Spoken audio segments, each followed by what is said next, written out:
जहाँकि आपण माने गीत संहिता 100 अध्याय आरंभ शेष पद पर्यंत मु पढ़ी आपण माने देखिबे। धन्यवादार्थक गीत। हे सकल देश तुम्हें मैंने सदाप्रभु उद्देश्य रे आनंद ध्वनि कर, आनंद रे सदाप्रभु सेवा कर, गान करी ताहांको छामुको आस। सदाप्रभु जे परमेश्वर अटंती यह तुम्हें मैंने ज्ञात हुआ।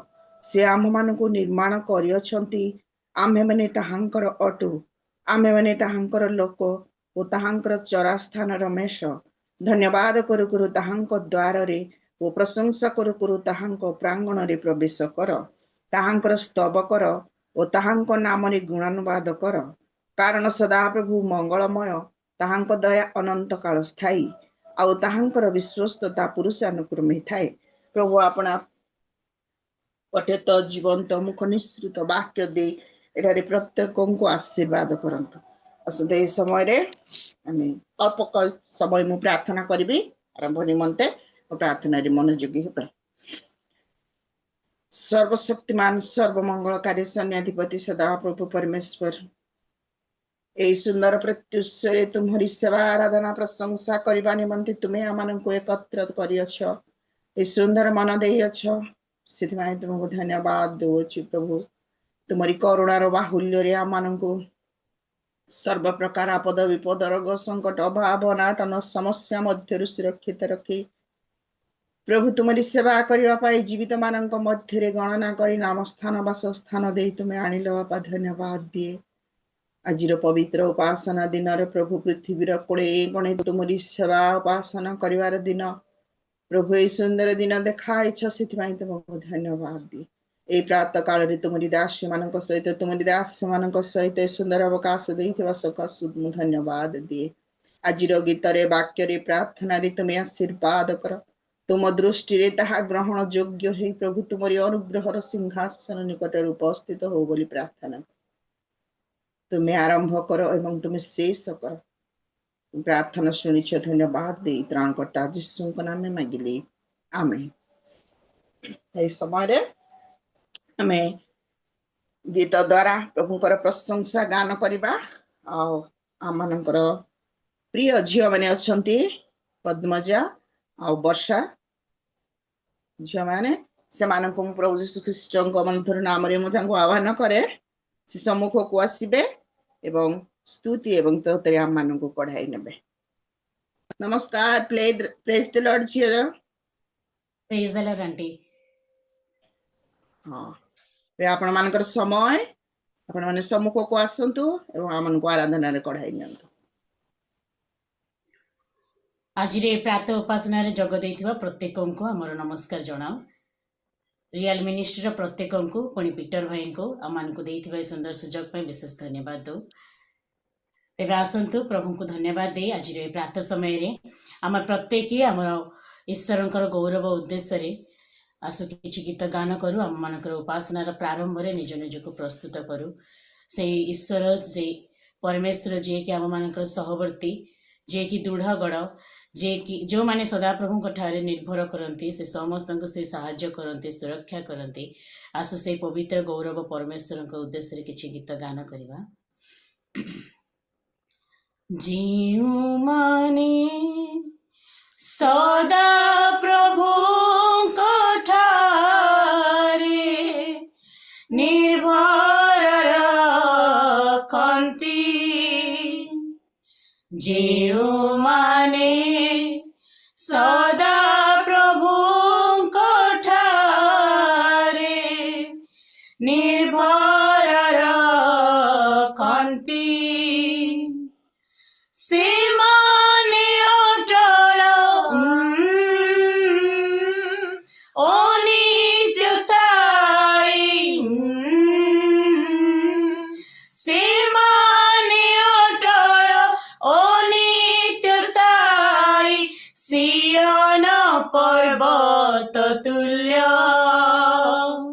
सियन पर्वत तुल्य, जीउ माने सदा प्रभु ठारे निर्भर ରଖନ୍ତି ଯେଉଁମାନେ ସଦା ପ୍ରଭୁଙ୍କ ଠାରେ ନିର୍ଭର ରଖନ୍ତି ଯେପରି ଜିରୁସାଲମର ଚତୁର୍ଦିଗରେ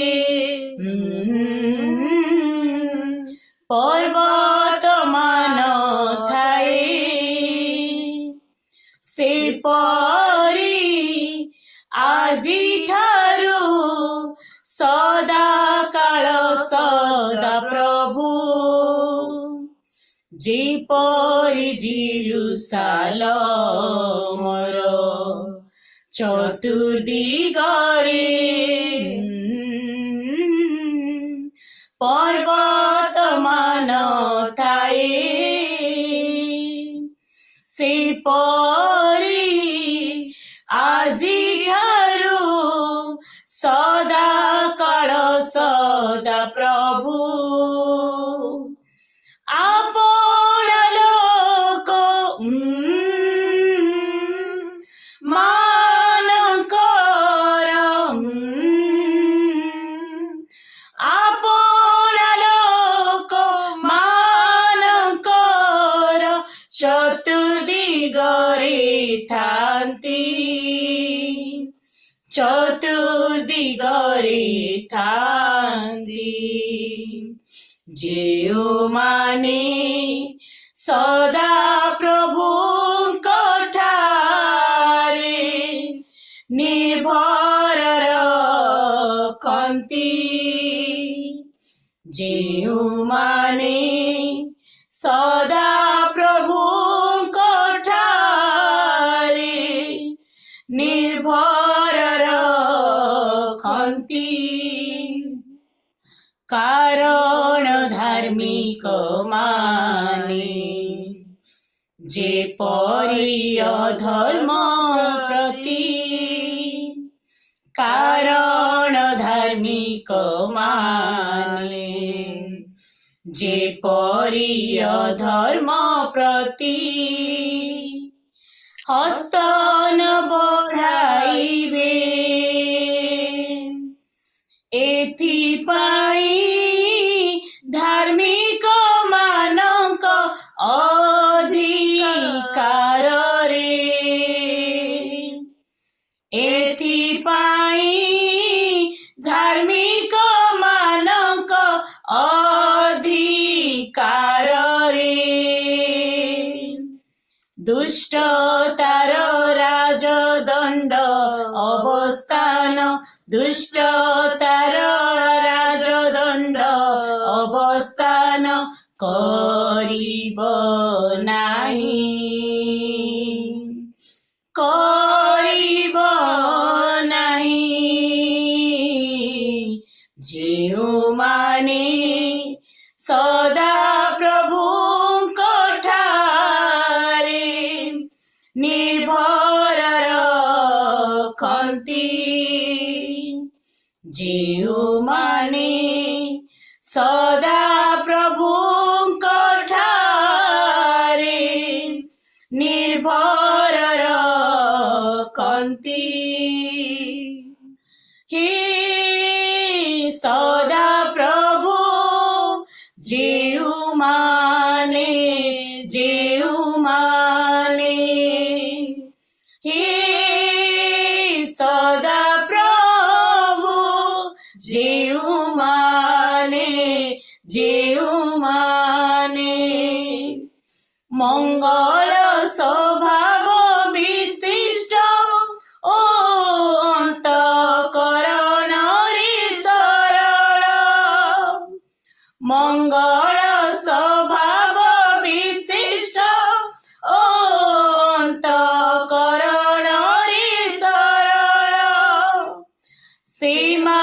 ସେମାନଙ୍କର ମଙ୍ଗଳ କର ସେମାନଙ୍କର ମଙ୍ଗଳ କର ମଙ୍ଗଳ କର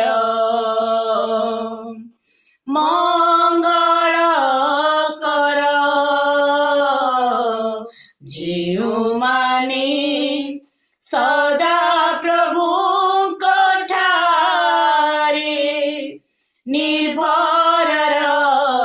ରଖନ୍ତି ଯେଉଁମାନେ ସଦା ପ୍ରଭୁଙ୍କ ଠାରେ ନିର୍ଭର ରଖନ୍ତି ମାତ୍ର ଯେଉଁମାନେ ଆପଣା ଆପଣା ବକ୍ର ପଥରେ ବିପଥଗାମୀ ହୁଅନ୍ତି ମାତ୍ର ଯେଉଁମାନେ ଆପଣା ଆପଣା ବକ୍ର ପଥରେ ବିପଥଗାମୀ ହୁଅନ୍ତି ସେମାନଙ୍କୁ ସଦା ପ୍ରଭୁ ଅଧର୍ମଚାରୀ ମାନଙ୍କ ସଙ୍ଗେ କଢ଼ାଇ ନେବେ ଇସ୍ରାଏଲ ଉପରେ ଶାନ୍ତି ବର୍ତ୍ତୁ ଶାନ୍ତି ବର୍ତ୍ତୁ ଯେଉଁମାନେ ସଦା ପ୍ରଭୁଙ୍କ ଠାରେ ନିର୍ଭର ରଖନ୍ତି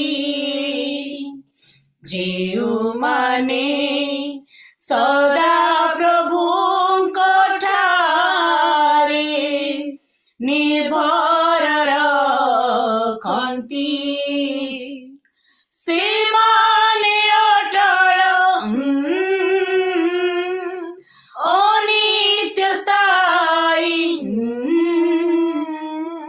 ସେମାନେ ଅଟଳ ଅନିତ୍ୟ ସ୍ଥାୟୀ ସିୟନ ପର୍ବତ ତୁଲ୍ୟ ସିୟନ ପର୍ବତ ତୁଲ୍ୟ ଯେଉଁମାନେ ସଦା ପ୍ରଭୁଙ୍କ ଠାରେ ନିର୍ଭର ରଖନ୍ତି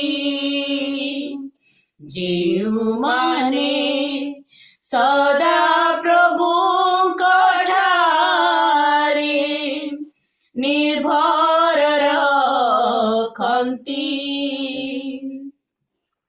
ପ୍ରକୃତରେ ଆମମାନଙ୍କ ପ୍ରଭୁ ଅତି ମହାନ ପରମେଶ୍ୱର ସେ ଆମମାନଙ୍କୁ ଅନୁଗ୍ରହ କରି ଦିନ ପରେ ଦିନ ଆମମାନଙ୍କୁ ସୁରକ୍ଷା କରି ପ୍ରତି ବିପଦରେ ପ୍ରତି ସମୟରେ ପ୍ରତି ମୁହୂର୍ତ୍ତରେ ସେ ଆମମାନଙ୍କୁ ସୁରକ୍ଷା କରି ଆସୁଛନ୍ତି ପ୍ରତି ସମୟରେ ସେ ଆମମାନଙ୍କୁ ଉଦ୍ଧାର କରି ଆସୁଛନ୍ତି ପ୍ରଭୁଙ୍କର ସେ ମହାନ ନାମକୁ ଧନ୍ୟବାଦ ଦଉ ଆସ ଆଉ ଏକ ଗୀତ ଗାନ କରିବା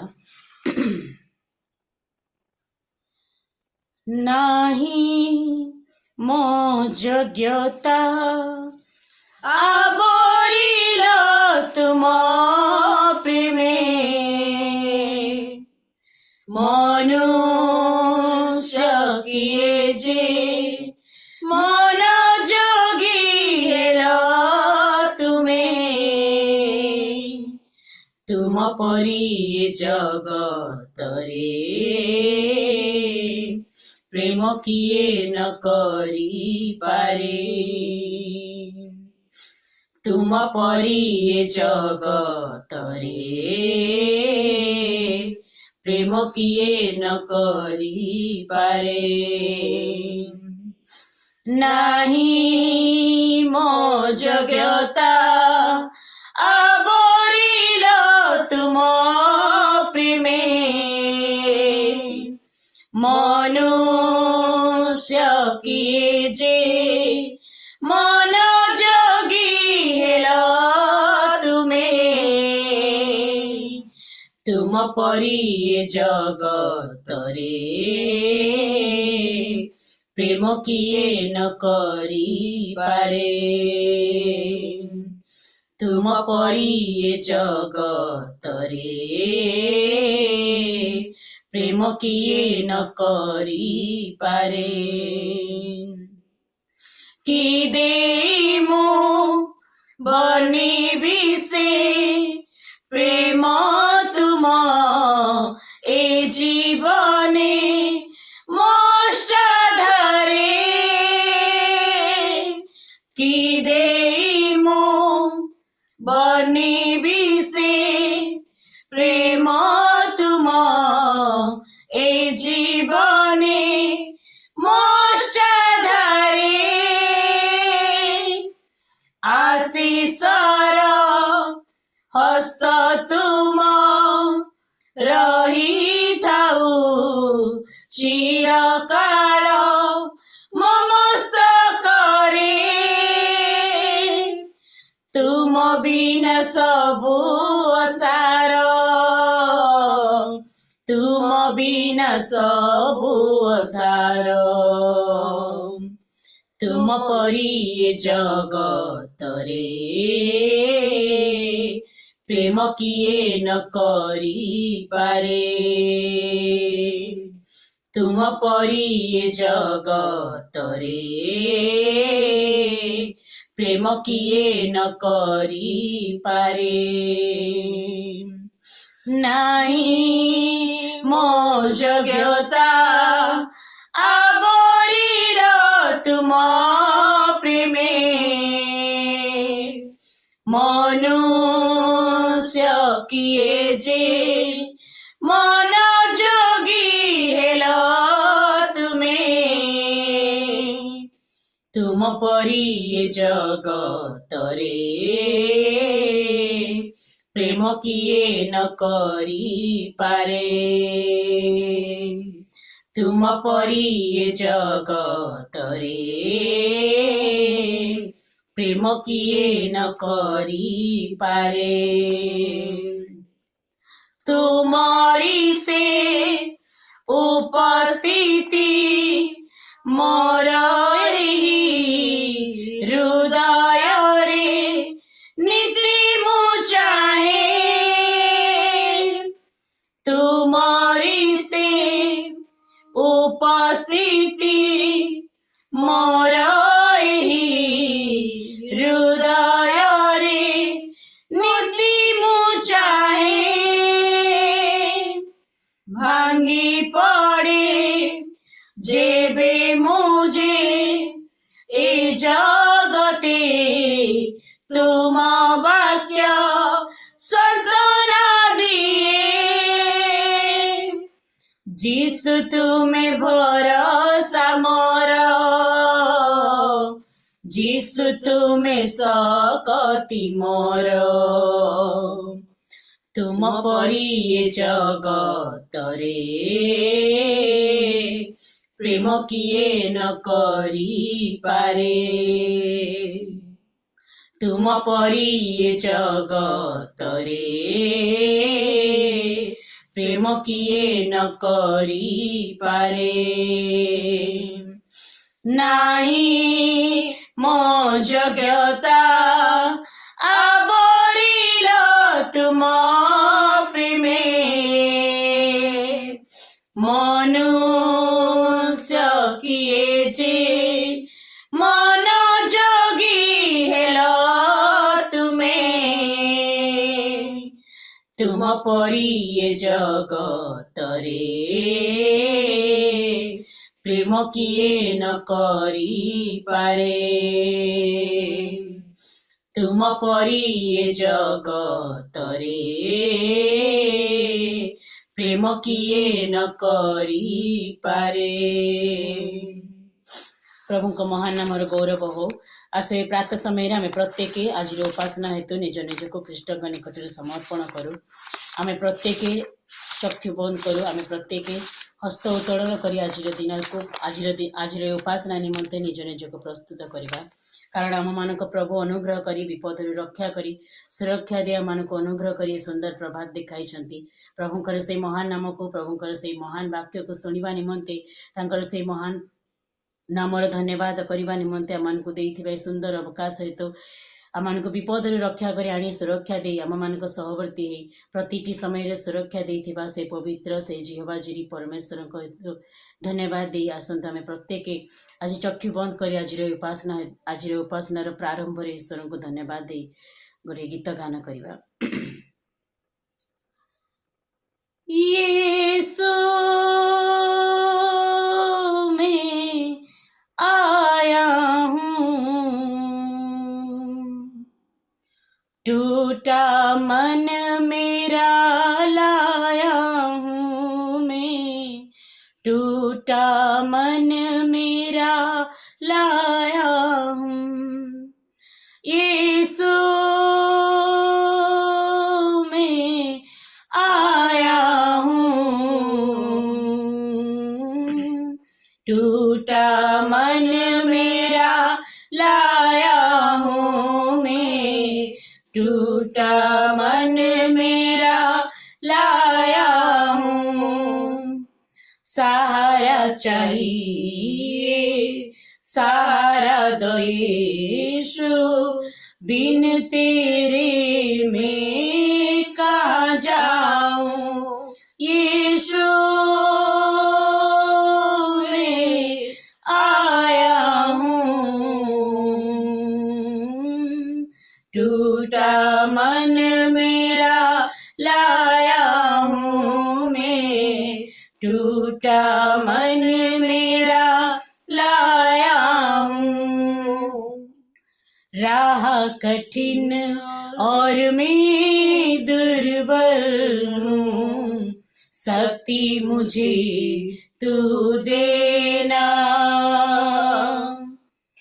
राह कठिन और मैं दुर्बल हूँ, शक्ति मुझे तू देना। चलते चलते जो मैं गिर जाऊं, मुझको तू उठा लेना। जब कभी भी मैं चलने न पाऊं, हाथ मेरा थाम लेना। जब कभी भी मैं चलने न पाऊं, हाथ मेरा थाम लेना। सहारा चाहिए, सहारा दो यीशु, बिन तेरे मैं कहाँ जाऊं। यीशु में आया हूँ, टूटा मन मेरा लाया हूँ मैं, टूटा मन मेरा लाया हूँ। शैतान से लड़ना है मुझको, सामर्थ्य से भर देना। शैतान से लड़ना है मुझको, सामर्थ्य से भर देना। बाट में जोता तेरा यीशु, वचनों से भर देना। चलते दौड़ते थकने न पाऊं, ओ कब की तेरा उड़ जाऊं। सहारा चाहिए, सहारा दो यीशु, बिन तेरे मैं कहाँ जाऊं। यीशु में आया हूँ, टूटा मन मेरा लाया हूँ मैं, टूटा मन मेरा लाया हूँ। यीशु में आया हूँ, टूटा मन मेरा लाया हूँ मैं, टूटा मन मेरा लाया हूँ। सहारा चाहिए, सहारा दो यीशु, बिन तेरे मैं कहाँ जाऊं। यीशु में आया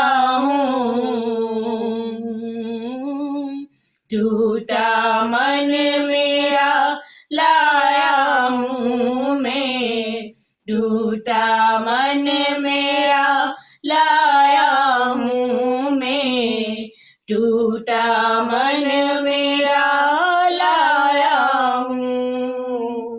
धन्यवाद प्रिय प्रभु, आमको अनुग्रह करी ये सुंदर प्रभात ये सुंदर दिन देखाइल बापा, धन्यवाद दूचु। रात्र तमाम सुरक्षा दे बापा, आज ये सुंदर प्रभात देइछ सेतिपाई धन्यवाद दूचु। ए समय आम प्रत्येक प्रभु तुम्हें मनोनीत करिल, तुम्हें बाछिल बापा, तुम्हें अनुग्रह देल प्रभु, तुमर से पवित्र नामर गुणानुवाद करने, तुमर से पवित्र नाम को धन्यवाद देवाई, तुमरी उद्देश्य गीत गान करने, तुमरी वाक्य किसी शिक्षा करने प्रभु आम प्रत्येक को ये सुंदर सुजोग देइछ बापा, धन्यवाद दूचु।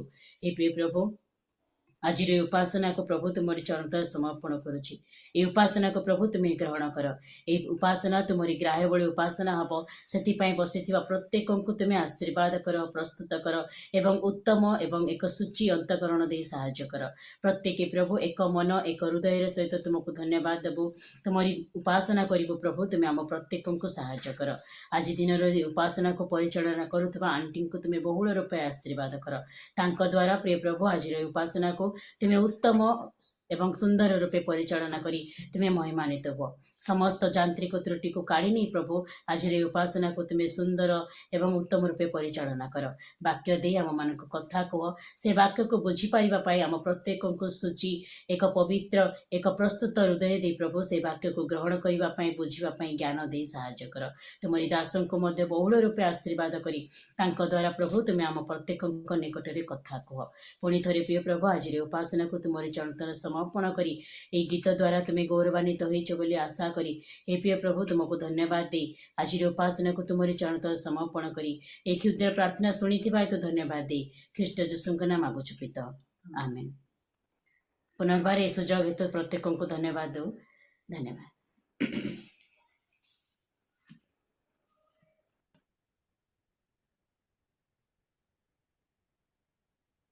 धन्यवाद धन्यवाद झी मैंने अति सुंदर भाव गीत गान करी प्रभु निकटवर्ती कराई सकाशु मान धन्यवाद दिए। आउ प्रभु आप बहुत भाव में आशीर्वाद करंतु, बुद्धि ज्ञान शक्ति सामर्थ्य परिपूर्ण करंतु एवं आपना गौरवार्थे आहुरी आहुरी अधिक रु अधिक आपण मानकु व्यवहार करंतु। धन्यवाद। इस समय रे मैं सीधा सड़क आम वाक्य मध्य को जीवा। अनाउंसमेंट विज्ञापन आम वाक्य पर शुणा और सीधा समय वाक्य को जीवा। आम गहन रे अछंती सम्मान्य पालक महाशय नाग सार को मो प्रभु जीशु ख्रीष्ट नाम रे आह्वान करे, से सम्मुख को आसबे एवं आज वाक्य परिवेषण करेंगे। से आसवा समय आम प्रत्येक करताल सहित स्वागत करवा। Praise the Lord. Praise the Lord. नमस्कार सर। नमस्कार नमस्कार। प्रभुଙ୍କ नामର गौरव ହେଉ। परिवेश प्रभुଙ୍କର महान पवित्र नामର धन्यवाद ହେଉ। प्रभु ଆମମାନଙ୍କୁ ପ୍ରେମ କରି ଅନୁଗ୍ରହ କରି आशीर्वाद କରି ଆମମାନଙ୍କୁ ପୁନର୍ବାର 2026 साल द्वितीय मासर तृतीय सप्ताह प्रभु आमको पदार्पण करने सुजोग देइछन्ते। तेणु सर्वप्रथम प्रभु को मु धन्यवाद देवा संगे संगे एठारे उपस्थित थिबा प्रत्येक प्रभुंकर दास दासी मानकु भाई भौणी मानकु बापा माँ मानकु मु विश्राम 12 दिन रे प्रभुंक दिन रे नमस्कार प्रेज द लॉर्ड जनाए। जदिवा अनेक एठारे जानी छन्ते अनेक जानी नांते, जा हो प्रभु आम प्रत्येक को जानी छन्ते ता यथेष्ट। मते स्मरण करी पुनर्बार यह बोधे मते द्वितीय थर रियल मिनिस्ट्री सुजोग देवाटा आपण माने जेबे भल एंजॉय करुथिले ओटी रे सेते बेले मते सुजोग दिया जाइतिला। पिकनिक जाइतिले लोगों गौरव करुथिले सेते बेले ए सुजोग मो पाइथिली रियल मिनिस्ट्री बाकी 10 मास रे हमरकर पीटर आज्ञा सतना अक्टोबर मासरे बोधे जाइतिले, अक्टोबर नवेम्बर अक्टोबर मासरे सेते बेले सुजोग प्रभु देइथिले आपण मानकर गहन रे किछि वाक्य परिवेषण करिया पाए। आज पुनर्बार आमनकर रियल मिनिस्ट्री ऑफ इंडिया रो परिचालक बा ए जो मीटिंग रो परिचालक आमनकर पीटर आज्ञा स्मरण करी पुनर्बार ଏ ସୁଯୋଗ ଦେଇଥିବା ହେତୁ ମୁଁ ପ୍ରଭୁଙ୍କୁ ଧନ୍ୟବାଦ ଦେବା ସଙ୍ଗେ ସଙ୍ଗେ ପ୍ରିୟ ଦାସଙ୍କୁ ମଧ୍ୟ ମୁଁ ହୃଦୟପୂର୍ବକ କୃତଜ୍ଞତା ଜ୍ଞାପନ କରେ। ତେବେ ଆସନ୍ତୁ ଆମେ ଆଉ ସମୟକୁ ନଷ୍ଟ କରିବା ନାହିଁ। ଅଲରେଡି ମୋ ଠାରୁ କିଛି ସମୟ ବି ଚାଲି ଯାଇଛି।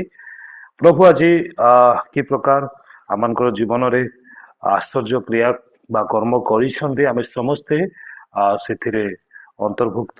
ଆମେ ପ୍ରକୃତ କହିବାକୁ ଗଲେ ଆମେ ଆଜି ଜୀବନରେ ବଞ୍ଚିଛୁ ତାହା ହିଁ ଆମମାନଙ୍କ ନିମନ୍ତେ ଯଥେଷ୍ଟ ଅଟେ। ଆଉ ଯଦି ବା ଅନ୍ୟ ବିଷୟ କଣ ପାଇବାଟା ତ ଦ୍ୱିତୀୟ କଥା, କିନ୍ତୁ ଅନେକ ହୋଇପାରେ ଜାଣତରେ ଅଜାଣତରେ ଆମମାନଙ୍କର ଗହଣରୁ ଏଇ 2026 ସାଲର ଜାନୁଆରୀ 1 ତାରିଖରୁ ବର୍ତ୍ତମାନ ପର୍ଯ୍ୟନ୍ତ ଆମମାନଙ୍କର ସୁପରିଚିତ ଲୋକମାନେ ଆମମାନଙ୍କର ପ୍ରିୟଜନ ମାନେ ଜଗତ ଛାଡି ଚାଲି ଯାଇଛନ୍ତି, କିନ୍ତୁ ପ୍ରଭୁ ଆମମାନଙ୍କୁ ଜୀବନରେ ରଖି ଅଛନ୍ତି।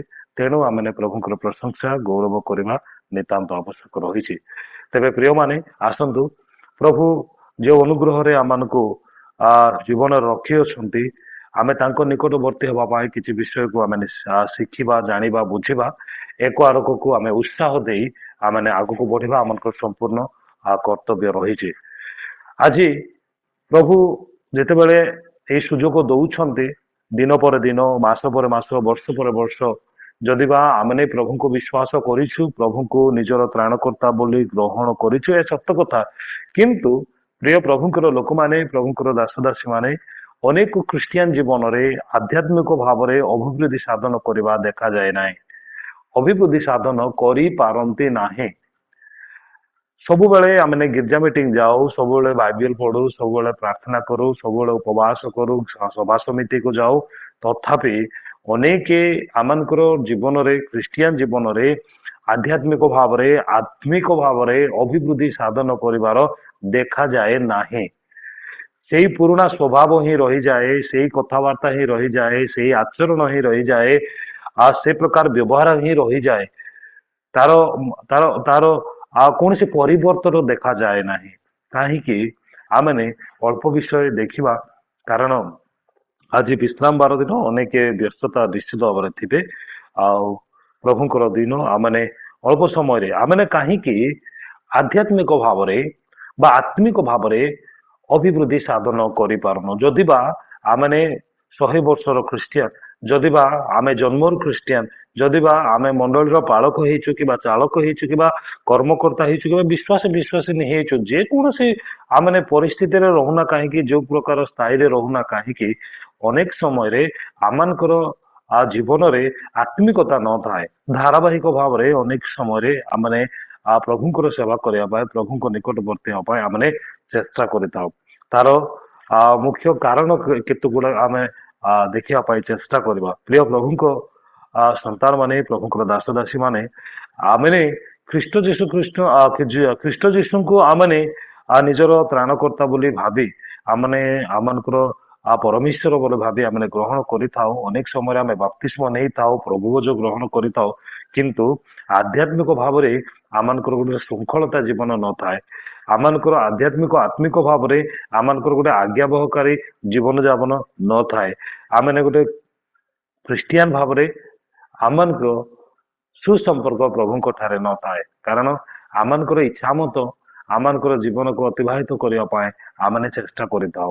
ଆମମାନଙ୍କୁ ଯାହା ଭଲ ଲାଗେ, ଆମମାନଙ୍କର ଦୃଷ୍ଟିରେ ଯାହା ଉତ୍ତମ ତାହା କରିବା ପାଇଁ ସବୁବେଳେ ଆମେ ଚେଷ୍ଟା କରିଥାଉ, ଯେଉଁ ଫଳରେ ଆମେ ଆତ୍ମିକ ଭାବରେ ଅଭିବୃଦ୍ଧି ସାଧନ କରିପାରିନଥାଉ। ପ୍ରିୟ ପ୍ରଭୁଙ୍କର ଲୋକମାନେ, ଇତିମଧ୍ୟରେ ପ୍ରଥମ କଥା, ଆମେ ପରମେଶ୍ୱରଙ୍କ ବାକ୍ୟ ପ୍ରତି ଆଗ୍ରହ ହୋଇନଥାଉ।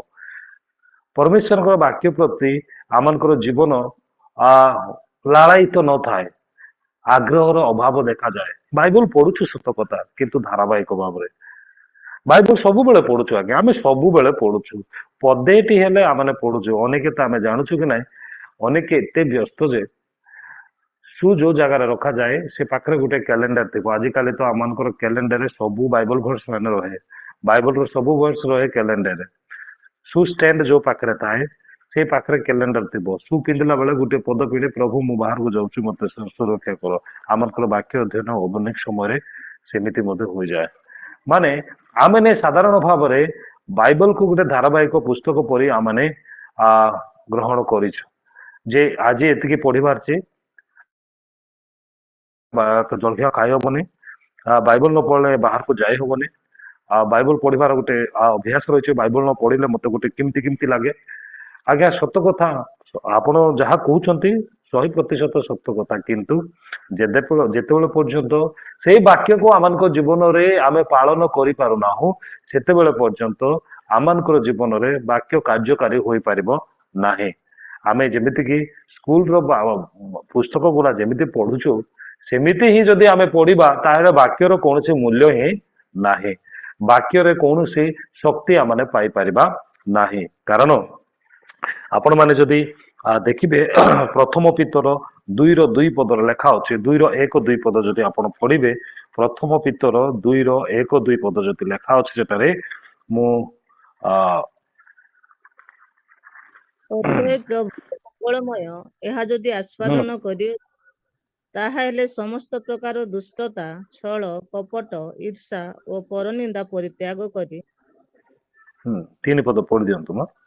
ଜାତ ଶିଶୁତୁଲ୍ୟ ପାରମାର୍ଥିକ ଅମିଶ୍ରିତ ଦୁଗ୍ଧ ପାନ କରିବାକୁ ଇଚ୍ଛା କର, ଯେପରି ତଦ୍ୱାରା ପରିତାଣାର୍ଥେ ବୃଦ୍ଧି ପାଇପାର। ଆମେନ୍, ଧନ୍ୟବାଦ। ପ୍ରିୟ ପ୍ରଭୁଙ୍କର ସନ୍ତାନ ମାନେ, ପ୍ରଭୁଙ୍କର ଲୋକମାନେ, ଏଟା ଲେଖା ଅଛି, ଅତଏବ ପ୍ରଭୁ ଯେ ମଙ୍ଗଳମୟ ଏହା ଯଦି ଆସ୍ୱାଦନ କରିଅଛ, ତାହେଲେ ସମସ୍ତ ପ୍ରକାର ଦୁଷ୍ଟତା, ଛଳ, କପଟ, ଈର୍ଷା ଓ ପରନିନ୍ଦାକୁ ପରିତ୍ୟାଗ କରି ପ୍ରଭୁଙ୍କର ବାକ୍ୟ ପ୍ରତି ମନୋଯୋଗୀ ହେବା ଦରକାର।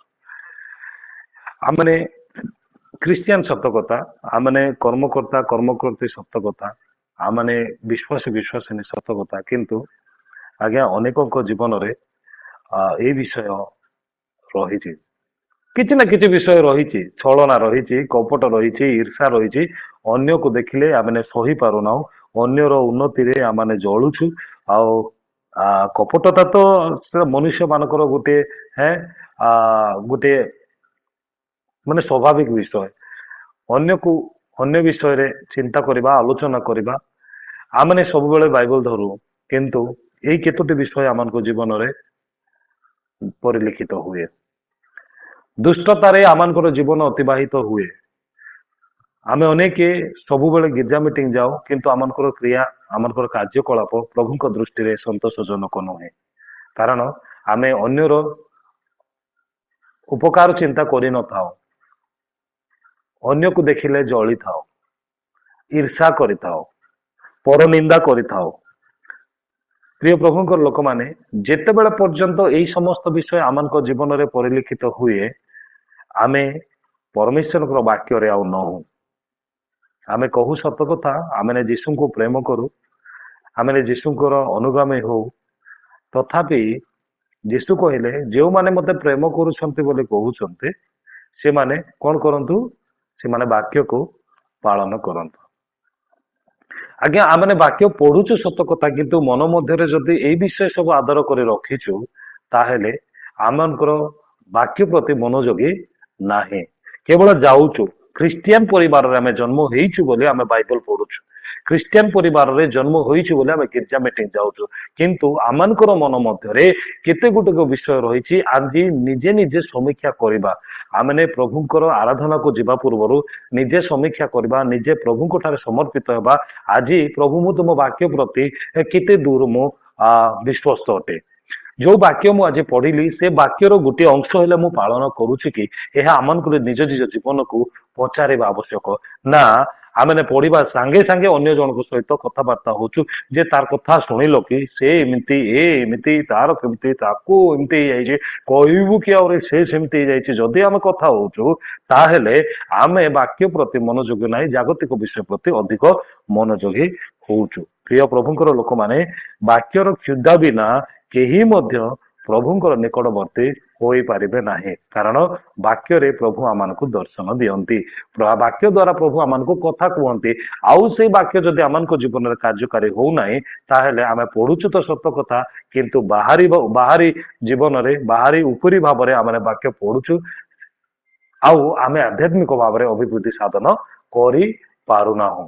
ବାକ୍ୟ ଆମମାନଙ୍କ ଚରଣ ପାଇଁ, ଆମମାନଙ୍କର ପଥ ପାଇଁ ଆଲୋକ।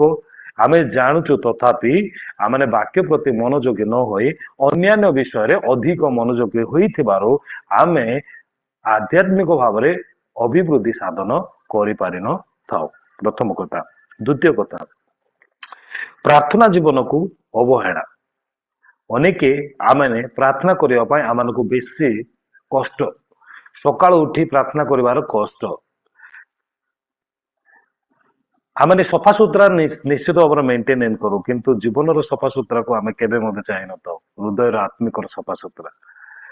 ଆମେ ବହୁତ ଭଦ୍ରଲୋକ ମାନଙ୍କ ପରି ବାହାରେ ଭଦ୍ରଲୋକ ମାନଙ୍କ ସହିତ ଚାଲାବୁଲା କରୁ, ସବୁ କରୁ, କିନ୍ତୁ ପରମେଶ୍ୱରଙ୍କ ଠାରେ ଆମେ ସମୟ ବତେଇବା ପାଇଁ ଆମଙ୍କର ସମୟ ନାହିଁ।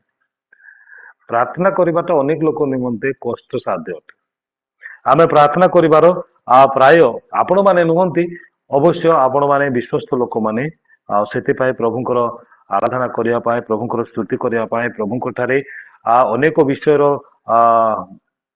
ପ୍ରାର୍ଥନା ବିନତି କରିବା ପାଇଁ ପ୍ରାତଃ କାଳରେ ଆପଣ ଯୋଡି ହଉଛନ୍ତି, ଆମେ ଯୋଡି ହଉଛୁ, ସତ କଥା। କିନ୍ତୁ ଅନେକ ପରିବାର, ଅନେକ ଖ୍ରୀଷ୍ଟିଆନ ଜୀବନ ଅଛି, ସେମାନେ ପ୍ରାର୍ଥନା କରନ୍ତି ନାହିଁ, ଆଉ ପ୍ରାର୍ଥନା ପାଇଁ ଅନ୍ୟମାନଙ୍କ ଉପରେ ଡିପେଣ୍ଡ କରନ୍ତି। ଆଜ୍ଞା ଅସୁସ୍ଥତା ଲାଗି ରହିଛି, ଆଉ ଟିକେ ପ୍ରାର୍ଥନା କରିବେ। ସମସ୍ୟା ଲାଗି ରହିଛି, ଆଜ୍ଞା ଅନ୍ୟ ଲୋକ ମୋ ପାଇଁ କଣ ପାଇଁ ପ୍ରାର୍ଥନା କରିବେ, ଯେବେ ପ୍ରଭୁଙ୍କୁ ମୁଁ ବିଶ୍ୱାସ କରୁଛି ମୋ ପ୍ରାର୍ଥନା କି ସେ ଶୁଣିବେ ନାହିଁ। ମୁଁ ଯେବେ ବାକ୍ୟ ପଢୁଛି, ବାକ୍ୟରେ କି କୁହାଯାଉ ନାହିଁ ଯେ ପ୍ରାର୍ଥନା କରିବା ନିମନ୍ତେ ମାଗ ତହିଁରେ ତୁମମାନଙ୍କୁ ଦିଆଯିବ, କାହିଁ ମୁଁ ମାଗୁ ପାରୁନି? କାରଣ ମୋ ଜୀବନରେ ଦୁର୍ବଳତା ରହିଛି। ମୋ ଜୀବନରେ ପ୍ରାର୍ଥନା କରିବାର ମୁଁ କେବେ ଶିଖି ନାହିଁ। ହଁ ମୁଁ ସବୁବେଳେ ଗିର୍ଜା ଯାଉଛି, ଆଜ୍ଞା ବାଇବଲ ପଢୁଛି, କିନ୍ତୁ ପ୍ରାର୍ଥନା କରିବାର ମତେ ଜଣା ନାହିଁ। ଅନେକ ବଡ ବଡ ଲୋକମାନେ ଅଛନ୍ତି, ଆଜ୍ଞା ମଣ୍ଡଳୀରେ କର୍ମକର୍ତ୍ତା ମାନେ ଅଛନ୍ତି, ସମିତିରେ କର୍ମକର୍ତ୍ତା ଅଛନ୍ତି, ସେମାନଙ୍କୁ ପ୍ରାର୍ଥନା କଲା ବେଳେ ନାଇଁ ମତେ ପ୍ରାର୍ଥନା କରି ଅନ୍ୟମାନଙ୍କୁ ଦିଅନ୍ତୁ ବୋଲି କୁହନ୍ତୁ।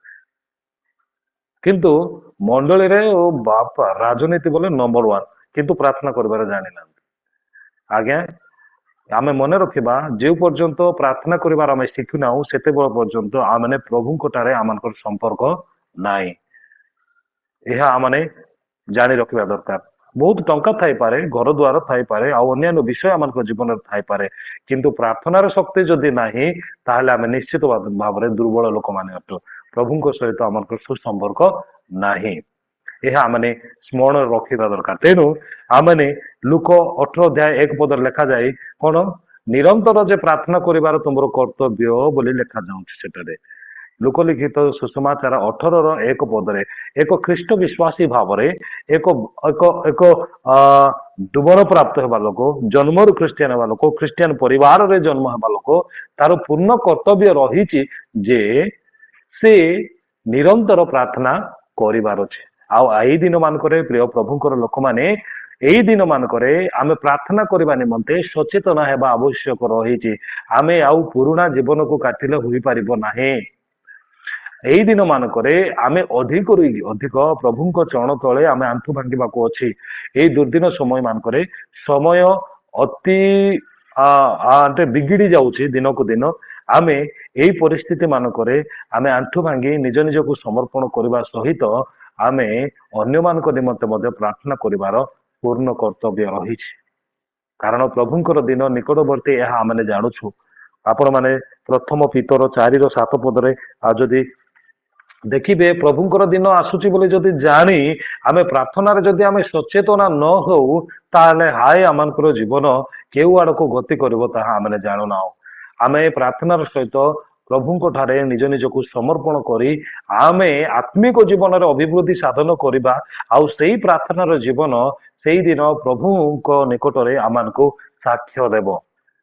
ପ୍ରିୟ ପ୍ରଭୁଙ୍କର ଲୋକମାନେ, ଆମେ କେତେ ଦିନ ନିଜ ଜୀବନକୁ ବକୁଆପଣ କରି, ଅଳସୁଆ ହୋଇ, ପଛଘୁଞ୍ଚା ହୋଇ, ଅମନୋଯୋଗୀ ହୋଇ ଆମେ ଏଇ ସାଂସାରିକ ବିଷୟ ପ୍ରତି ଆସକ୍ତ ହୋଇ ରହିବା? ଯେତେ ଦିନ ପର୍ଯ୍ୟନ୍ତ ଆମଙ୍କର ଜୀବନ ପ୍ରଭୁଙ୍କ ଠାରେ ଆମେ ସମର୍ପଣ କରୁନାହୁଁ। କାରଣ ଆମେ ଜାଣୁ ପ୍ରାର୍ଥନାର ଜୀବନ ମନୁଷ୍ୟକୁ ପ୍ରଭୁଙ୍କ ଠାରେ ସୁସମ୍ପର୍କ ବଢେଇ ଦିଏ। କିନ୍ତୁ ଆମେ ସେଇ ସମ୍ପର୍କ ବଢିବା ପାଇଁ ଆମେ ଚାହୁଁନୁ। ଜଗତର ଲୋକମାନଙ୍କ ସହିତ ସମ୍ପର୍କ, ବଡ ବଡ ଲୋକମାନଙ୍କ ସହିତ ସମ୍ପର୍କ ରଖିବାର ଯେ ଆମର ଭାବୁଛୁ, କିନ୍ତୁ ପ୍ରଭୁଙ୍କ ଠାରେ ସମ୍ପର୍କ ରଖିବାଟା ଏତେ ଇମ୍ପୋର୍ଟାଣ୍ଟ ବୋଲି ଅନେକ ଆମେ ଭାବୁନୁ। କାରଣ ପ୍ରଭୁ ତ ଆମର, ପ୍ରଭୁ ତ ଜାଣନ୍ତି, ପ୍ରଭୁ ତ ଆମଙ୍କର ମନର କଥା ଜାଣନ୍ତି, ଆମେ ଭାବୁ। କିନ୍ତୁ ପରମେଶ୍ୱର କହିଛନ୍ତି ତୁମେ ନିରନ୍ତର ପ୍ରାର୍ଥନା କର, ଜଗି ରହି ପ୍ରାର୍ଥନା କର।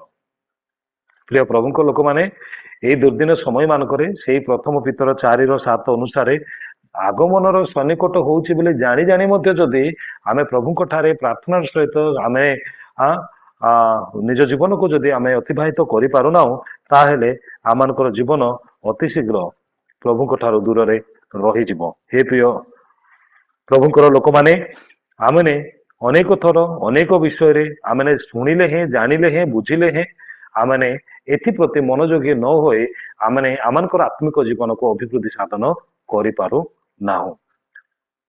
ଆପଣମାନଙ୍କୁ ଆଉ ଗୋଟେ କଥା କହିବି, ଅନେକ ସାଂସାରିକ ବିଷୟରେ ଆପଣମାନେ ଜାଣନ୍ତି କି ନାହିଁ, ସାଂସାରିକ ବିଷୟରେ ଅଧିକ ମନୋଯୋଗ, ସାଂସାରିକ ବିଭ୍ରାନ୍ତ, ସାଂସାରିକ ବିଷୟରେ ଆସକ୍ତ। ଯେମିତିକି ପ୍ରଥମ ଯୋହନ 2:15 ପଦରେ ଲେଖାଯାଇଛି, ସଂସାରେ କିମ୍ବା ସେଥିରେ ଥିବା ବିଷୟ ପ୍ରତି ତୁମେ ଆସକ୍ତ ହୁଅ ନାହିଁ, କାରଣ ସଂସାରରୁ ଯାହା ଉତ୍ପନ୍ନ ହୋଇଛି ତାହା ଈଶ୍ୱରଙ୍କ ଆଡୁ ନୁହେଁ। ସେଠାରେ କଣ ସବୁ ଲେଖା ଅଛି? ଶାରୀରିକ ଅଭିଳାଷ, ଚକ୍ଷୁର ଅଭିଳାଷ ଆଉ ଲୌକିକ ଗର୍ବ ମନୁଷ୍ୟକୁ ପ୍ରଭୁଙ୍କ ଠାରୁ ଦୂର କରିଦିଏ। ପ୍ରିୟ ପ୍ରଭୁଙ୍କର ଲୋକମାନେ, ଯେଉଁମାନେ ଶାରୀରିକ ଅଭିଳାଷ ପୂର୍ଣ୍ଣ କରିବା ପାଇଁ ଚାହୁଁଛନ୍ତି, ଯେଉଁମାନେ ଚକ୍ଷୁର ଅଭିଳାଷକୁ ପୂର୍ଣ୍ଣ କରିବା ପାଇଁ ଚାହୁଁଛନ୍ତି, ଯେଉଁମାନେ ଏଇ ଜଗତର ରଙ୍ଗରସରେ, ଜଗତର ଦୌଲତରେ, ଜଗତର ଘର ଦ୍ୱାରରେ, ଜଗତର ଏଇ ଯୋଉ ସମସ୍ତ ବିଷୟରେ ଯେଉଁମାନେ ନିଜ ନିଜକୁ ଗର୍ବ କରୁଛନ୍ତି, ସେମାନେ ପ୍ରଭୁଙ୍କ ଠାରେ ବଢି ପାରିବେ ନାହିଁ। ସେମାନଙ୍କର ଜୀବନ ଆଧ୍ୟାତ୍ମିକ ଭାବରେ ଅଭିବୃଦ୍ଧି ସାଧନ କରିପାରିବ ନାହିଁ, କାରଣ ସେମାନେ ଜାଗତିକ ବିଷୟ ପ୍ରତି, ଏ ଅସ୍ଥାୟୀ ବସ୍ତୁ ପ୍ରତି ଅଧିକ ମନୋଯୋଗ। ମୁଁ ଘର ଏମିତି ତୋଳିବି, ମୋର ଗୋଟେ କାର ଥିବା ଦରକାର, ମୁଁ ମୋର ପୁଅକୁ ଏମିତି କରେଇବି, ମୋ ଝିଅକୁ ଏମିତି କରେଇବି, ମୋ ସ୍ତ୍ରୀକୁ ଏତିକି ସୁନାର ଗୋଟେ ହାର କରିଦେବି, ମୁଁ ଗୋଟେ 4ଟି 5ଟି ମୁଦି ପିନ୍ଧିବି, ମତେ ଲୋକ ସମ୍ମାନ କରିବାର ଅଛି, ଲୋକ ମତେ ପ୍ରଥମ ସ୍ଥାନ ଦେବାର ଅଛି, ଷ୍ଟେଜ ଉପରକୁ ଡାକିବାର ଅଛି, ଯୋଉ ସ୍ଥାନରେ ଦେଖିଲେ ମଧ୍ୟ ମତେ ସମ୍ମାନ। ଆଜ୍ଞା, ଆପଣ ମାନେ ନିଜେ ସମ୍ମାନ ଖୋଜିଲେ ହେବ ନାହିଁ, ପ୍ରଭୁକୁ ସମ୍ମାନ ଦିଅ, ଆପେ ପ୍ରଭୁ ସମ୍ମାନ ଆଣିଦେବେ। ଜାଗତିକ ବିଷୟରେ ଆସକ୍ତ ହୋଇ କଣ ବଡଟା କରିଦେବେ? ମଲା କାଳରେ କଣ ସେଥିରୁ ଖଣ୍ଡିଆ ଗୋଟେ ସିମେଣ୍ଟ ହେଲେ, ବାଲି ହେଲେ ଧରିକି ଯାଇପାରିବା କି? କିନ୍ତୁ ଆମେ ବିଶେଷ କରି ଆମର ଲୋକମାନେ, ଆଜ୍ଞା, ଆମେ ଅନ୍ୟ ବିଷୟରେ କାହିଁକି ଚିନ୍ତା କରିବା? ଆମରି ସମ୍ପ୍ରଦାୟର ଲୋକମାନେ ପରମେଶ୍ୱରଙ୍କ ବାକ୍ୟ ପ୍ରତି, ପ୍ରାର୍ଥନା ପ୍ରତି, ଆଧ୍ୟାତ୍ମିକ ଜୀବନର ଅଭିବୃଦ୍ଧି ସାଧନ କରିବା ଅପେକ୍ଷା ସାଂସାରିକ ବିଷୟ ପୁରା ପ୍ରାଣପଣ ଚେଷ୍ଟା କରି ଅଭିବୃଦ୍ଧି କରିବା ପାଇଁ ଚେଷ୍ଟା କରୁଛନ୍ତି। ଯେ ଆଜି ଏମିତି ହେଲା, କାଲିକି ସେମିତି ହେବାଛି, ଆଜି ଏମିତି ଖାଇଲୁ, କାଲିକି ସେମିତି ହେବାଛି, ଆଜି ଏଇଟା କିଣିଲୁ, ଆସନ୍ତା ଥର ସେଇଟା କିଣିବା। ମନକୁ ଯୋଉଟା ଆସିଲା, ଚକ୍ଷୁରୁ ଯୋଉଟା ଭଲ ଲାଗିଲା, ଆଜ୍ଞା, ଯୋଉମାନେ ଚକ୍ଷୁର ଅଭିଳାଷରେ ପଡିଲେ ସେମାନେ ସିଧା ହବାଙ୍କ ପାଖକୁ ପଳେଇଯିବା କଥା, ଯେ ସେମାନଙ୍କର କେମିତି ପତନ ହେଲା। ଚକ୍ଷୁର ଅଭିଳାଷ ମାତ୍ରକେ ତାହା ନୟନର ଲୋଭଜନକ ଯୋଉଟା ହେଲା, ସେ ଗଲା, ସେ ପ୍ରଭୁଙ୍କ ଠାରେ ଅଭିବୃଦ୍ଧି ସାଧନ କରିପାରିବ ନାହିଁ। ପ୍ରଭୁଙ୍କର ସାନ୍ନିଧ୍ୟରୁ ସେ ଦୂରକୁ ଚାଲିଯିବ ଯେତେବେଳେ ସେ ସାଂସାରିକ ବିଷୟ ପ୍ରତି ଆସକ୍ତ ହେବ। ଆଜ୍ଞା, ଯୋଉମାନେ ସାଂସାରିକ ବିଷୟ ପ୍ରତି ଏତେ ମନୋଯୋଗୀ, ପ୍ରଭୁଙ୍କର ବିଷୟ କେଉଁ ଆଡେ ତାଙ୍କର ହୃଦୟରେ ରହିବ? ଆଉ ଯୋଉମାନେ ଏଇ ବିଷୟ ମାନଙ୍କରେ, ସାଂସାରିକ ବିଷୟ ମାନଙ୍କରେ ଆସକ୍ତ ଅଛନ୍ତି, ସେମାନେ କେବେ ମଧ୍ୟ ଆଧ୍ୟାତ୍ମିକ ଭାବରେ, ଆତ୍ମିକ ଭାବରେ ଅଭିବୃଦ୍ଧି ସାଧନ କରିପାରିବେ ନାହିଁ। ଯୀଶୁ କହିଲେ, ଯେଉଁଠାରେ ଧନ ସେଇଠାରେ ତୁମମାନଙ୍କର ମନ। ଆଉ କେତେବେଳେ ବାକ୍ୟରେ ମନ ଥିବ, କେତେବେଳେ ପ୍ରାର୍ଥନାରେ ମନ ଥିବ। ଯେବେ ଗର୍ବ ମନକୁ ଆସିଯାଏ, ଆଉ ପ୍ରାର୍ଥନା ବାଟ କୁଆଡେ ଦେଖାଯିବନି। ମୋ ଠାରେ ଟଙ୍କା ଅଛି, ମୋ ଠାରେ ଭଲ ଘର ଅଛି, ମୋ ପୁଅ ଚାକିରି କରୁଛି, ମୁଁ ଚାକିରି କରୁଛି, ମୋର ଏମିତି ହେଲେ ସେ ହସ୍ପିଟାଲକୁ ଯାଇପାରିବି, ସେମିତି ହେଲେ ସେ ହସ୍ପିଟାଲ। ଆଜ୍ଞା, କୋଉ ଡକ୍ଟର, କୋଉ ହସ୍ପିଟାଲ, କୋଉ ଟଙ୍କା, କୋଉ ସୁନା କି ଘର ଆପଣ ମାନଙ୍କୁ କି ମତେ ଆମଙ୍କର ଜୀବନକୁ ରକ୍ଷା କରିପାରିବ ନାହିଁ। ଜାଗତିକ ବିଷୟ କୌଣସି ବିଷୟ ମଧ୍ୟ ରକ୍ଷା କରିପାରିବ ନାହିଁ। କିଛି ବିଷୟ ଜାଗତିକ ବିଷୟରେ ଯାହା ମାନଙ୍କୁ ଆବଶ୍ୟକ ପ୍ରଭୁ ତ ନିଜେ ଯୋଗେଇବେ। ପ୍ରଭୁ ଯୋଗେଇଲା ପରେ ପ୍ରଭୁକୁ ଛାଡିକି ମୁଁ ନିଜେ ବଡ ହେବି ବୋଲେ ଆଉ ରହିପାରିବ ନାହିଁ। ଆଉ ୱାଇଜାଗର ହସ୍ପିଟାଲ କାମକୁ ଦେବ ନାହିଁ, କି ହାଇଦ୍ରାବାଦର ହସ୍ପିଟାଲ କାମକୁ ଦେବ ନାହିଁ। ଶେଷକୁ ପ୍ରଭୁ ମୁଁ କ୍ଷମା କର ମତେ ବୋଲେ ପ୍ରଭୁ ମୋତେ କ୍ଷମା କର, କାହିଁକି କରିବେ? ଥିଲା ବେଳକୁ ପ୍ରଭୁକୁ ପଚାରିଲ ନା, ତାପରେ ମତେ କ୍ଷମା କର ବୋଲେ ପ୍ରଭୁ ବି କ୍ଷମା କରିବେନି। ଗର୍ବ ଲୋକକୁ ପ୍ରଭୁ ଦୂରରୁ ଚିହ୍ନନ୍ତି। କେବେ ମନୁଷ୍ୟ ଗର୍ବ ହୁଏ? ଯେବେ ତାଙ୍କୁ କିଛି ବିଷୟ ଆସିଯାଏ, ଟଙ୍କା ଯେବେ ଆସିଯାଏ, ଯେବେ ଧନ ଆସିଯାଏ, କିଛି ଉନ୍ନତି ଆସିଯାଏ, ସେତେବେଳେ ମନୁଷ୍ୟ ଜୀବନରେ ଗର୍ବ ଆସିଯାଏ। ପ୍ରିୟ ପ୍ରଭୁଙ୍କର ଲୋକମାନେ, ଆପଣ ମାନେ ଜାଣନ୍ତି, ଗୀତ ସଂହିତା 75:6 ଲେଖାଯାଇଛି, ପୂର୍ବରୁ କି ପଶ୍ଚିମରୁ ଉତ୍ତର କି ଦକ୍ଷିଣରୁ ଉନ୍ନତି ଆସେ ନାହିଁ। ସଦାପ୍ରଭୁ ବିଚାର କରତା ଅଟନ୍ତି। ସେ କାହାକୁ ଉନ୍ନତି ସେ କାହାକୁ ଅବନତି କରନ୍ତି। ଆଉ ପରମେଶ୍ୱର ଉନ୍ନତି ଦେଲା ପରେ ପରମେଶ୍ୱରକୁ ହିଁ ଆପଣ ପରିତ୍ୟାଗ ଯଦି କରିବେ ପ୍ରଭୁ କାହିଁକି ଧରି ରଖିବେ। ତଥାପି ସେ ଦୟାଳୁ ପରମେଶ୍ୱର ତାଙ୍କ ଜୀବନରେ ଏଇଟା ଗୋଟେ ମିଷ୍ଟେକ୍ କରିଛନ୍ତି ଯେ ତୁମେ କେତେ ପାପ କର ଟିକେ କାନ୍ଦିକି କ୍ଷମା ମାଗିଦେଲେ ସେ ଦୟାଳରେ ବିଗଳିତ।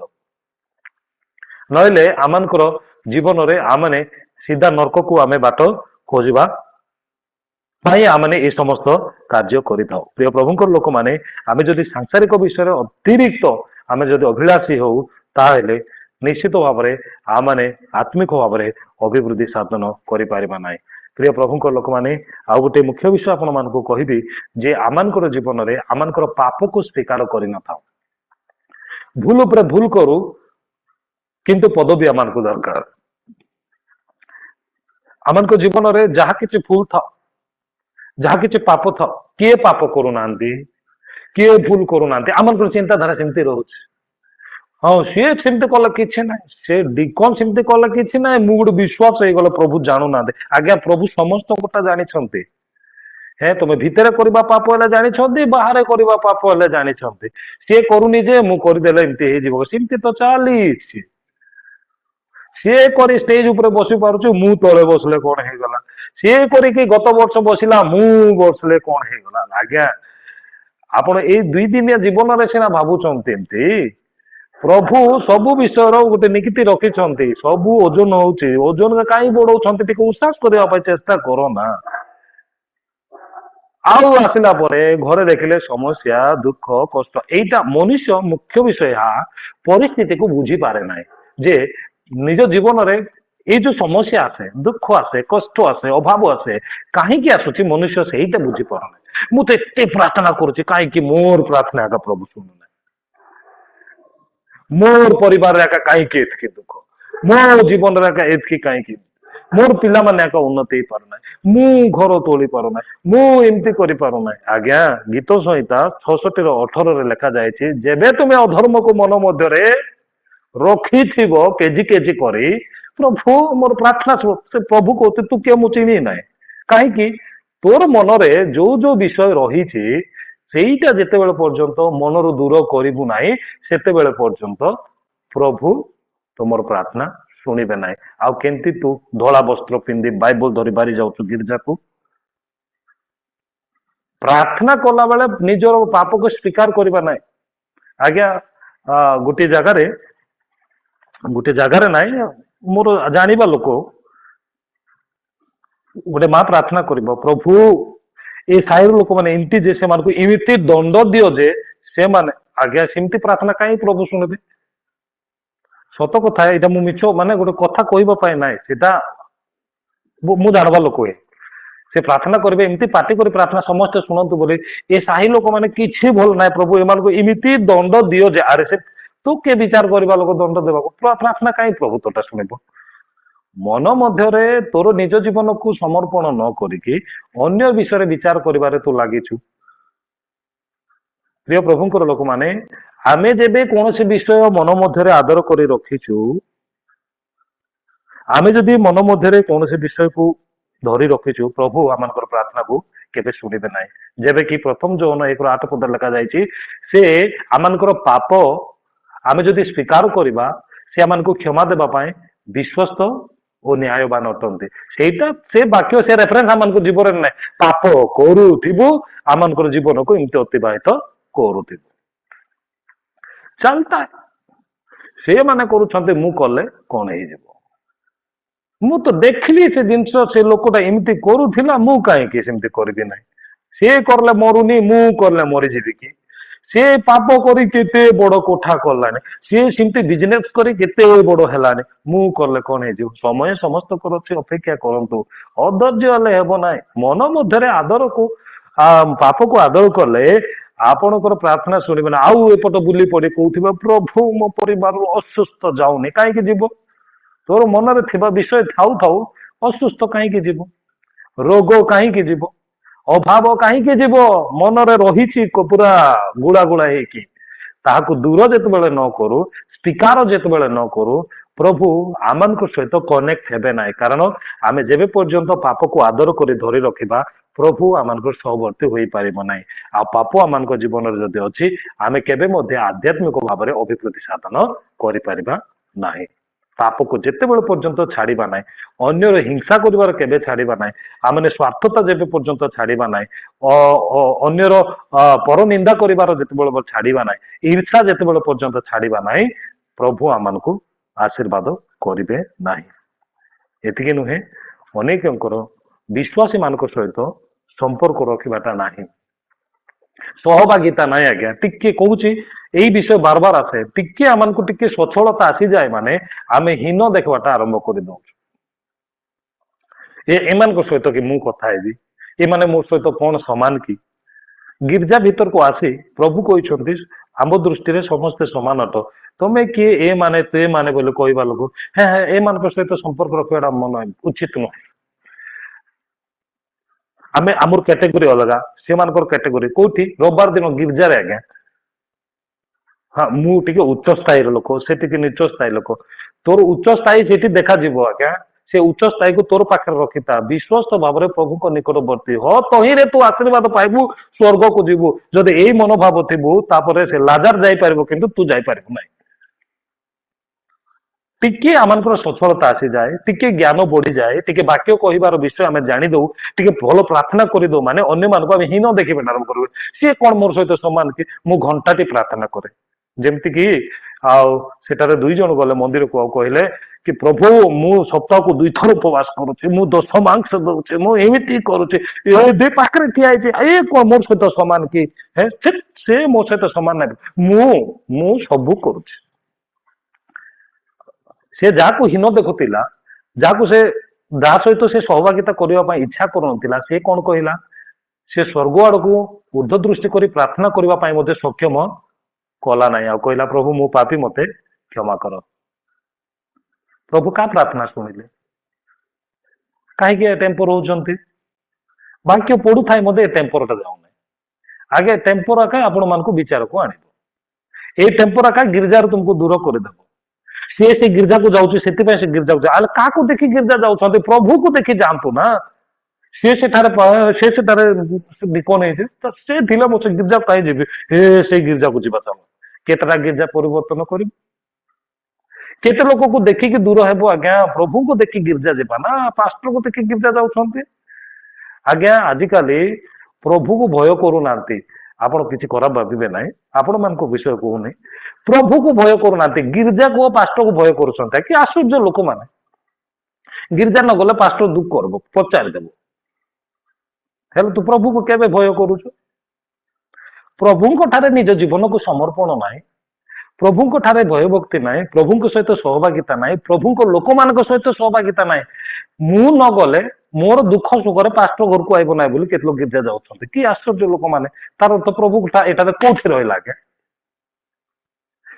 विश्वासी मान सहित सुसंपर्क ना से माने मते न पचारले कौन हैला अरे प्रभुंकर लोक माने तुम पाखक आसीबार छे तुम पाए प्रार्थना करिबा छी तुम्हें मध्य अन्य मान निमंते प्रार्थना करिबा छी एक आरक को आमे उत्साह दे आमे प्रभुंक निमंते बढ़िबाको अछि आमे सेमिति किछि करिबा नै आमे मात्र आत्मिक लोक बोली देखाइबा नै हेई पारिबो नै आमे जेबे पर्यंत प्रभुंकर लोक मानक सहित सुसंपर्क रखि पारनु मंडली सहित सुसंपर्क रखि पारनु मंडली पालक सहित सुसंपर्क रखि पारनु आमानकर जीवन को एक आदर्श जीवन करि पारुना तेबे आमानकर आध्यात्मिक जीवन अभिवृद्धि साधन होई पारिबो नाही प्रभु प्रभु आमानकु समय देइछन्ति आम निज जीवन को अन्य मान निमंते उत्सर्ग करबा पाए मु जदि मोर जीवन को मु ही गोटे मोर स्टेटस देखौथिबी ताहले केबे मध्य हे पारिबो ना मो रेफरेंस आ कहबी ना गोटे कथा कहबी सबु बेले पवित्र आत्मा को मार्गदर्शन को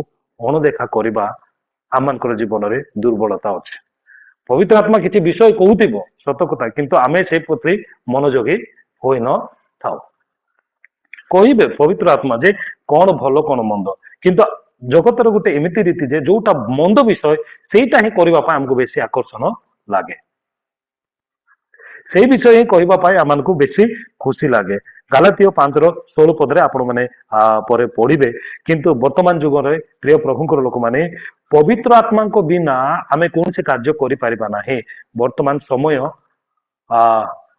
ଭୟଙ୍କର ଅଛି।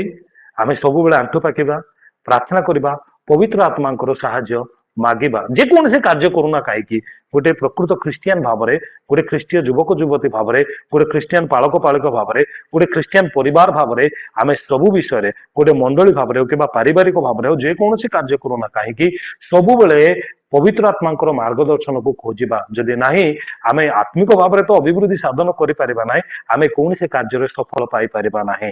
ଯଦି ପବିତ୍ର ଆତ୍ମାର ସ୍ପର୍ଶତାରେ ଅଭିଷେକରେ ଆମେ ଯଦି କୌଣସି କାର୍ଯ୍ୟ କରୁ ତେବେ ନିଶ୍ଚିତ ଭାବରେ ପ୍ରଭୁ ଆମମାନଙ୍କୁ ଆଶୀର୍ବାଦ ମଙ୍ଗଳ କରିବେ। ପ୍ରିୟମାନେ, ଆଜିର ଏହି ସଂକ୍ଷିପ୍ତ ଚିନ୍ତାରେ ଆପଣମାନଙ୍କୁ ପୁନର୍ବାର କହିବା ପାଇଁ ଚାହିଁବି, ଯଦି ଆମେ ଆଧ୍ୟାତ୍ମିକ ଭାବରେ ଆମେ ପ୍ରଭୁଙ୍କ ଠାରେ ବଢିବାକୁ ଅଛି, ଜୀବନରେ ବଢିବାକୁ ଅଛି, ଅଭିବୃଦ୍ଧି ସାଧନ କରିବାକୁ ଅଛି, ପ୍ରଥମ କଥା ଆମେ ଗୋଟେ ଡିସିପ୍ଲିନ ଲାଇଫ ଆମେ ବଞ୍ଚିବାକୁ ପଡିବ।